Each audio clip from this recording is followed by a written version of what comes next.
Hey guys, what's up and welcome back to my channel. So today we're going to be talking about Kanye West. Now, it's been a while since I last discussed him, but I do feel like every single time I talk about him, there is some new weird shit going on. There has never been a headline with Kanye that has been normal since, I don't know, the past 10 years. Kanye West is under fire again and actually being sued due to his behavior in a company I didn't even know actually existed. I didn't even know any of this was underway, so we're gonna talk about all of what's going on with Kanye. Okay, so I'm gonna be using an article from TMZ. The main reason I'm using this article is because every other article I've found has cited this article, so this kind of seems like the primary source, but there are other articles out there. I have read them. I suggest you do too, because some of them have more information, though it's not exactly confirmed. Kanye West sued. Employees allegedly called new slaves. Bianca allegedly sent porn to staff accessible to minors. In all of this story, Milo Yiannopoulos is part of this company with Kanye. I'd forgotten about Milo Yiannopoulos' existence and I was the better for it. But aside from that, Bianca Censori is apparently also involved, so it's a mess. Kanye created an app to promote his rap music, fostering a racist environment with brutal work conditions, while his wife, Bianca Censori, sent porn videos to staff, which were accessible by minors, according to a new lawsuit. The bombshell suit filed in a U.S. district court named Ye and his former chief of staff, Milo Yiannopoulos, as defendants. The suit alleges Kanye and co. engaged in forced labor and cruel, inhuman, or degrading treatment. So, Milo Yiannopoulos posted a statement, and then he posted another statement, which we'll get to later, but these are important, so keep all of this in mind. So on Wednesday, May 1st, 2024, Milo Yiannopoulos posted saying, "I cannot be complicit in the production or dissemination of pornographic films and literature for moral and religious reasons, but also because such material and the kind of people invariably involved in its production represent an imminent danger to my life as a recovering addict and an unacceptable risk to my spiritual and physical health as a former homosexual. I tender my resignation. I will deliver an orderly handover by Friday, May 31st, 2024, or the first pornography shoot, whichever is sooner. If at some time in the future the company publicly permanently abandons any plan to produce, distribute, or profit from obscene content, it would be an honor to serve you again, yours, Milo Yiannopoulos." The two were accused of making false promises to pay their adult and minor employees, forcing them to work insanely long hours as they were openly mocked with racist jabs and called, quote-unquote, new slaves. So the new slaves part is really what's getting a lot of the headlines, and understandably, because Kanye's history with making comments about slavery, Kanye's history generally with making what to me seem like rage baity, purposefully controversial comments, some of which I think he actually believes, but he also knows are going to be controversial. You guys have to remember back in the day when Kanye said 400 years of slavery, that sounds like a choice. Do we all remember that? I thought it was a fever dream, and then I Googled it, and it in fact did happen. So this thing of the quote-unquote new slaves is not surprising to me.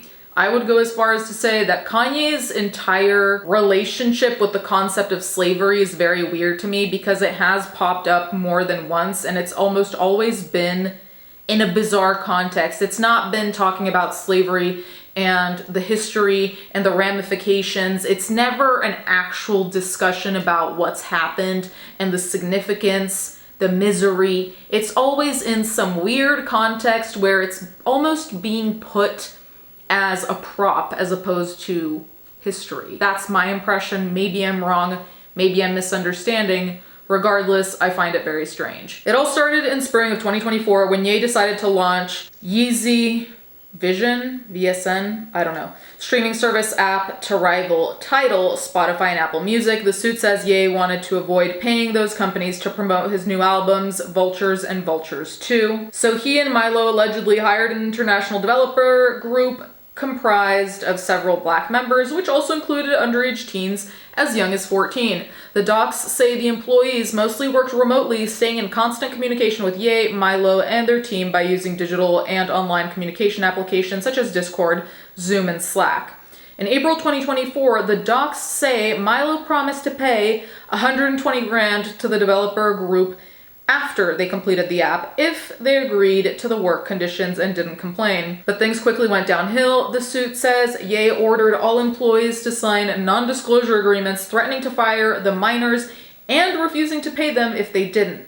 Minor developers were also required to sign volunteer agreements. Now, in a statement that Milo makes later on, all of this is denied, and we'll get to that later. But if it is in fact true that there were minor employees in the first place, would I really be surprised? No. And I think that part of that comes from the fact that it didn't seem like there's, as far as I know and as far as this is saying, that there's a concrete office that people would walk into. So the fact that people are doing things remotely to me says, because you're not seeing the 14-year-old come in front of you, maybe you feel okay by hiring them. Maybe you feel like you're fostering some kind of genius or some kid's talent by doing this. I don't know. I have no excuses for it. I'm just trying to wonder how you rationalize that in your head. Regardless, that alone is concerning, also because it makes me ask, I get that they're dealing with a developer group, but what kind of background did you do on this developer group in the first place? Because if there are 14-year-olds involved, how much can you even trust the group? You know what I mean? If their hiring practices are so off already, what is telling us that their other practices are in fact in check? It just makes everything seem suspicious automatically. And typically, from what we see with businesses, if one thing is off, and a significant thing at that, like hiring a minor, there's probably going to be something else off, and maybe something worse. But maybe that is my pessimism speaking up. Then Ye's white managers who oversaw the foreign and minority workers allegedly used disparaging language to create a hostile work environment. In group chats, the Caucasian managers used harassing language towards the underlings in regards to their age, race, gender, sexual orientation, and national origin. Some team members were called slaves, while others were referred to as new slaves. The docs say Milo once sent a chat message with a black/brown skin emoji to an African-American team member while calling a younger worker a school shooter. The employees were also bullied into working long hours through the night without pay or sleep. I don't know where to begin here. Part of all of this that I have to question is, if you're going to be working for Milo and Kanye, some of this is to be expected. And that's not to say that it's okay, but I feel like anyone who takes or even considers taking a job with them should expect some weird work environment. That doesn't make it okay, but I think that expectation should be there even in the future for anyone who thinks about working with them as much as you might maybe like them or whatever. Neither of these people to me scream peace, healthy working environment, healthy working hours. They both seem, I'm not going to use any adjectives, but let's just say like not that type of person. Especially Kanye and how erratic he's been in the past years. I don't even know why he'd be hands-on with a company, to be honest. I feel like what Kanye should have done is to be hands-off, or to have like two people running the company that he only talks to those two people and then they go run the company. Does that make sense? But him being directly inside of it with Milo Yiannopoulos, just, it's a recipe for disaster from the get-go. I don't think anyone would have predicted otherwise, but I digress. Also, you know, like what can I really say about the thing about slaves and new slaves? You shouldn't be saying that, obviously. Then in late April, Ye announced he was launching an adult film business called Yeezy Porn with his wife Bianca, sending one worker a file-sharing link containing hardcore sexual activity. According to the docs, the minors were not shielded from viewing the smut videos as they developed Ye's porn app. Bianca is not named as a defendant. On May 1st, 2024, after an intense rush period to produce the app, the team allegedly presented Ye with one of the finished apps, but it's not clear in the docs which one. Ye and Milo allegedly never paid the employees for their hard work, leading them to file the lawsuit. The suit is asking for damages for unpaid wages and overtime pay, as well as emotional distress. We've reached out to Ye and Milo, so far no word back. So this was posted on June 30th, so that was a couple of days ago. Since then, I haven't found much else that doesn't repeat the same information, except for an article from Deadline, which will be linked down below. And it says, Milo Yiannopoulos has issued the following statement. I've been authorized by Bianca to stress that any allegation that she showed or caused to be shown any pornographic material to minors is offensive, disgusting, abhorrent, and categorically and wholly false. The tragic, desperate, attention-seeking wannabe Yeezy staffer behind this egregious and repulsive Pack of Lies, Shimar Da Costa, has never had any kind of access to Ye, his family, or Yeezy, or any information pertinent to the company, and he never will. Da Costa, known as Hotep Susan in Yeezy circles for his histrionic and absurd race baiting, faked an entire job history at Yeezy on his LinkedIn profile, the most tragic and thirsty lie imaginable.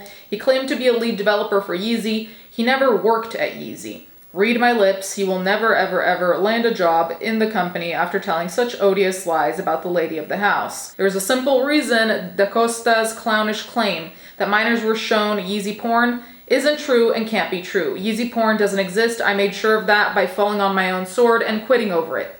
All I've done since is to try to get these app developers paid, as voluminous correspondence demonstrates. Anyone asserting otherwise, including many in the press, are lazy or simply dishonest buffoons uncritically repeating mendacious lies from a lawsuit that takes more imaginative leaps than the Lord of the Rings. Secret white chat rooms? No, the other team just hustled harder than you did. Hostile working environment? How can that be? You were never hired.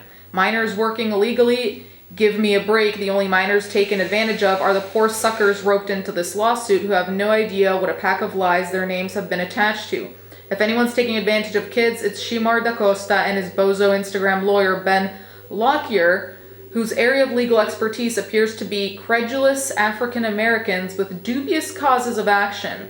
Both of them should be ashamed of themselves, and if they're not now, they soon will be. That is what Milo Yiannopoulos had to say about all of it. I do wonder about the validity of all of this, not because I doubt that there were bad working conditions, but I'm wondering who the source of all of this is, because effectively if it does come from just one person who never actually worked there, we have an obvious issue. That being said, if there's already proof that people weren't being paid, there automatically is a problem there. It's a different one, granted, but still there is something at the very core not working, right? Because if the people you hired aren't being paid, that is literally why they're there, to get paid.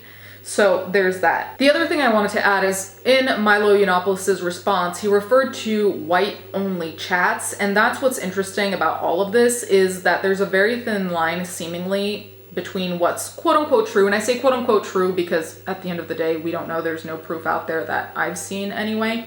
So there's a very thin line between what's true and seems to be held as true anyway in the court of public opinion, and then what's false. So this thing about the white-only chats, I'd never heard that, but we did hear that certain people were being called names based on their skin tone or where they're from. So I'm wondering, are neither of these true? Are both of them true? Because they're not identical, but they're relatively similar behaviors. So I'm really wondering, if one is true, it isn't surprising to me if both are true. Does that make sense? So this is all confusing and it's all alleged, obviously, so I would really want to see what proof is going to be brought forward for a lot of this. A lot of what's being said can be demonstrated via paper, right? Like people being called names, people being called slaves or new slaves, people not being paid. This is all paperwork type shit. So I think that hopefully we can actually see something if there is something to see in the first place. At the end of the day though, I think what is inevitably going to happen is whether this all turns out to be true or false is almost irrelevant in the context of Kanye's career, in the sense of, I don't think he's going to be taken seriously for a long time. I certainly don't take him seriously, mainly because I don't view him as a stable type of individual. So I never know when something is actually true, what he thinks, or if he's just saying shit to stir things up, if he's saying shit for other reasons. I just don't know what to trust. And so for me, I feel like this business is automatically going to fail because I think a lot of other people feel that way as well. You never know what's a joke. You never know what's legitimate. You never know what he's doing for the sake of controversy. And that's not business savvy, especially in today's day and age. We know that most businesses have to be very politically correct or bank on being extremely politically incorrect. But if you are, then you have to be trustworthy and believable. And he's not believable at the moment. So anyway, you guys can let me know what you think in the comments down below. I fear this shit show is going to become worse. Let me know what you guys think. Thank you guys so much for watching. Thank you to my patrons as always, and I'll catch you guys next time.